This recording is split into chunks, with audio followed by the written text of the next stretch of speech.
తిరుపతి జిల్లా రైల్వే కోడూరు నియోజకవర్గం పెనగలూరు మండలంలోని కోడూరు పంచాయతీకి చెందిన తిరణంపల్లి గ్రామంలో ఈరోజు ముక్క వరలక్ష్మి తిరణంపల్లిలో జరిగిన శ్రీ కామాక్షిదేవి సమేత వన్నేశ్వర స్వామి ఆలయ పునః ప్రతిష్ఠ మహోత్సవం, ధ్వజస్తంభ ప్రతిష్ఠ, చండీ యాగం మరియు శివపార్వతుల కళ్యాణ మహోత్సవాన్ని ముక్క వరలక్ష్మి హాజరవటం జరిగింది. తిరుణంపల్లి ప్రజలతో గ్రామంలోని సమస్యలు ఉంటే తీరుస్తానని హామీ ఇచ్చింది.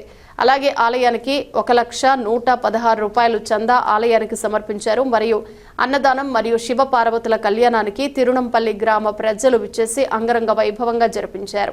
మన పంచాయతీకి గుంటూరు పంచాయతీకి మేము డెవలప్ చేయాలని చాలా రోజు మేము వచ్చినప్పటి నుంచి అనుకున్నాం. ఇక్కడ ఏమేమి కావాలి ఈ గుంటూరు పంచాయతీలో అని చెప్పండి, చేయించుకోండి అని చెప్తాము.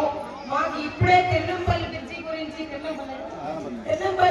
గురించి అన్ని ఊర్ల గురించి బహుశా మేము పెట్టుకుంటామని అనుకుంటున్నాము. ఈ రోజు వెళ్ళి మాకు సమస్య ఏదనేది ప్రతి ఒక్కరు మనకి తీసుకురావాలా, తీసుకొచ్చిందాక ఒక్కరోజు అట్లా ఇట్లా మేమైతే తప్పకుండా చేసి పెడతాము.